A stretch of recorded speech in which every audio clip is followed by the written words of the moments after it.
What if I told you, some of the oldest maps in the world show lands that officially never existed? I'm not talking about fantasy realms, but real maps drawn centuries ago that depict coastlines with impossible accuracy.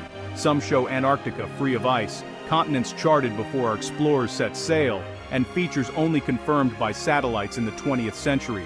These maps force us to ask, were ancient mapmakers more advanced than we think, or is history hiding something? These are not forgeries. They're real, authenticated, and preserved in the world's most prestigious museums. They challenge everything we thought we knew about our ancestors' capabilities. Let's explore the most mysterious ones. Our journey begins in the bustling heart of the Ottoman Empire, in the year 1513. Imagine the vibrant streets of Istanbul, filled with the sounds of merchants, scholars, and travelers from distant lands. This was a time of exploration and discovery, when the world was still being mapped and its secrets slowly revealed. In this era, a remarkable figure emerged: Admiral Piri Reis, a skilled navigator, cartographer, and naval commander. He created a world map that would puzzle historians for centuries to come. The Piri Reis Map, meticulously drawn on gazelle skin, stands out for its extraordinary detail. It accurately depicts the coastlines of Africa, Europe, and South America, with a precision that seems almost impossible for its time. The map's contours and proportions are so advanced, they rival maps made hundreds of years later, long before satellites or aerial surveys existed. Piri Reis himself claimed that his map was not entirely his own creation. Instead, he compiled it using about 20 older source maps, some of which, he said, dated all the way back to the era of Alexander the Great. These ancient documents, now lost to history, may have held secrets from civilizations even older than we know.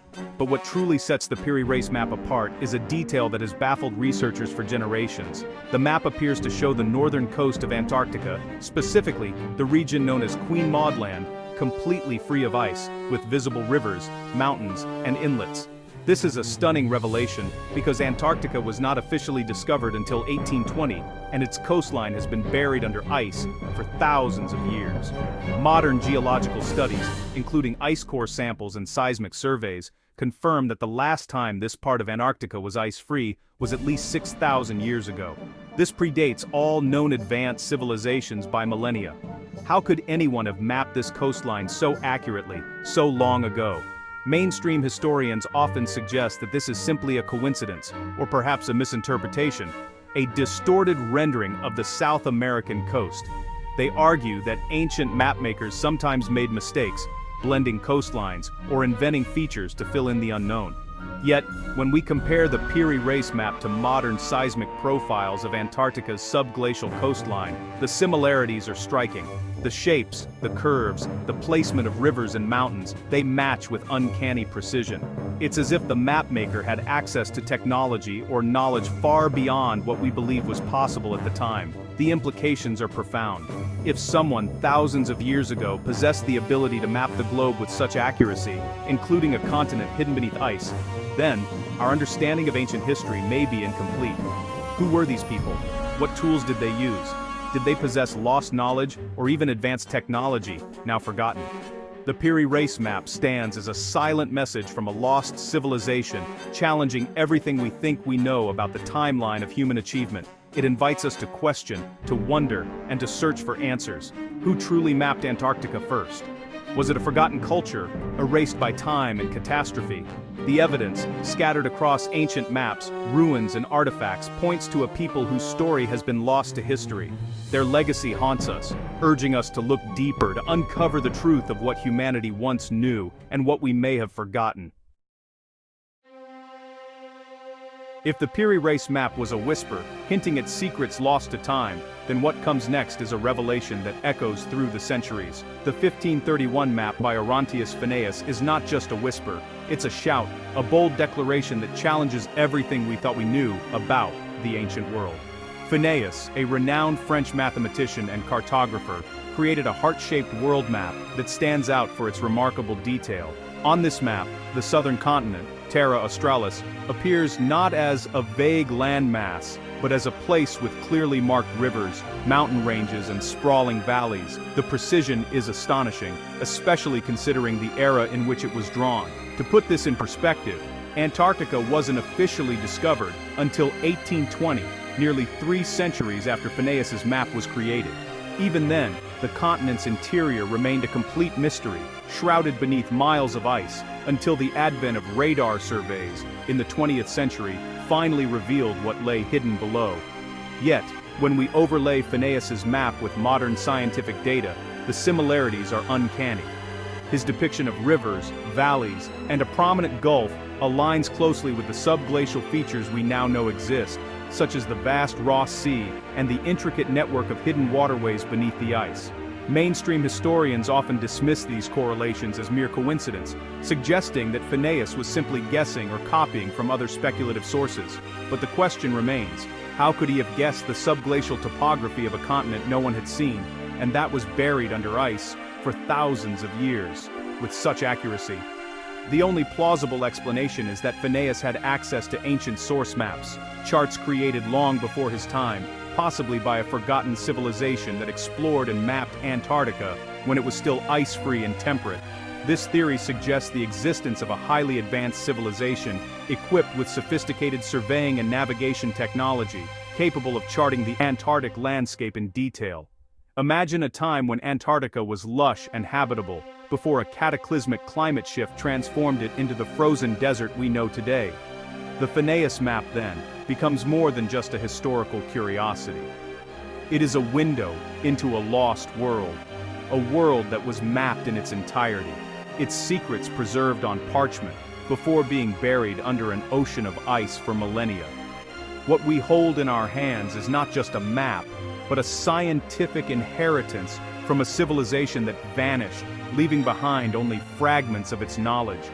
Through these maps, their understanding of the world endures, challenging us to reconsider the history of exploration and human achievement. The evidence is too strong, too consistent to simply ignore. The Phineas map invites us to look deeper, to question the official narrative, and to wonder what other secrets might still be hidden beneath the ice.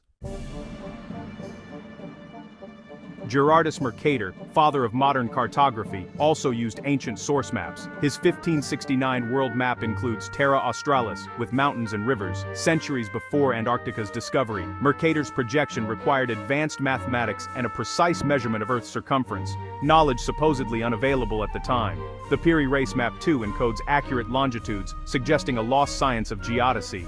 Mercator and his peers were historical detectives, piecing together fragments of a forgotten scientific tradition.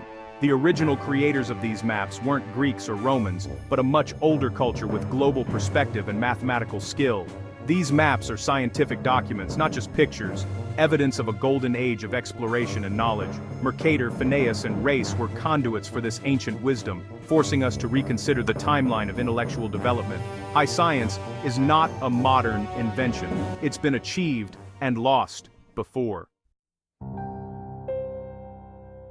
Among the most mysterious and perplexing pieces of cartographic evidence in existence is Philippe Boitsch's 1739 map. This centuries-old artifact has baffled historians, geographers, and skeptics alike, standing as a silent witness to a forgotten chapter of our planet's history.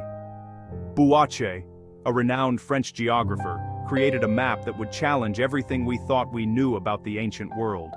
On this map, Boitsch depicted Antarctica not as a single, massive, ice-covered continent, but as two distinct landmasses separated by a wide waterway. What makes this so astonishing is that Boitsch drew this centuries before Antarctica was even officially discovered, let alone explored or mapped by modern science.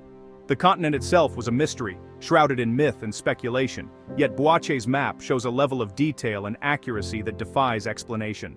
For over 200 years, Boitsch's depiction was dismissed by mainstream scholars as pure fantasy, a product of imagination or misinterpretation. His map was relegated to the dusty corners of libraries and archives, forgotten by all but a handful of curious researchers who wondered how such knowledge could exist in the 18th century.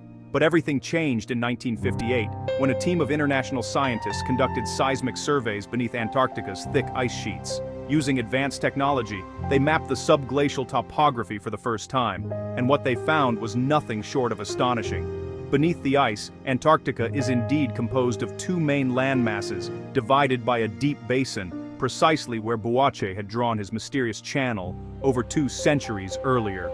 The odds of someone simply guessing this with such accuracy are virtually zero.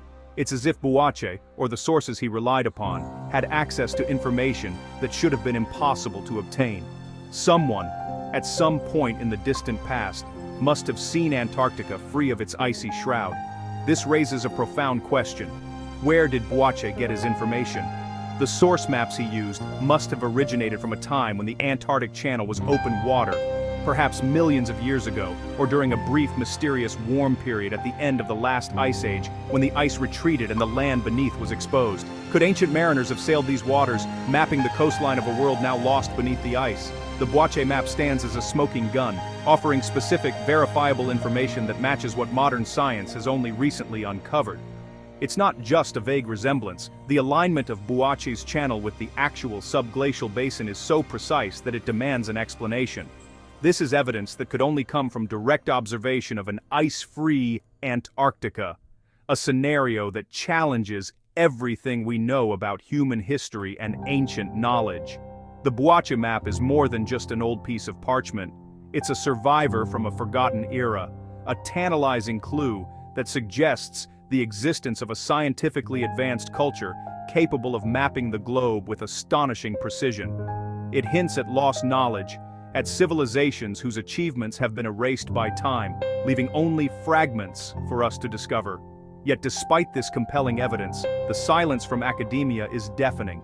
The implications of the Buache map are so profound, so disruptive to the established narrative, that many prefer to ignore it rather than confront the questions it raises. But we cannot afford to look away. The Buache map demands that we ask the forbidden questions, that we challenge the boundaries of accepted history, and that we follow the evidence, no matter where it leads. In doing so, we may uncover not just the secrets of Antarctica, but the lost story of humanity itself.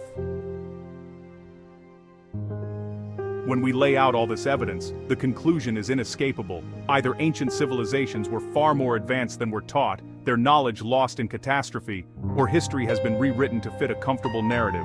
These maps are not curiosities. They're profound historical documents, last whispers from a forgotten past. They suggest we're not the pinnacle of civilization, but just the latest chapter in a long cyclical story. If maps don't lie, maybe history does. The evidence is there, waiting for us to look. Like, share, and subscribe for more untold truths hidden in history.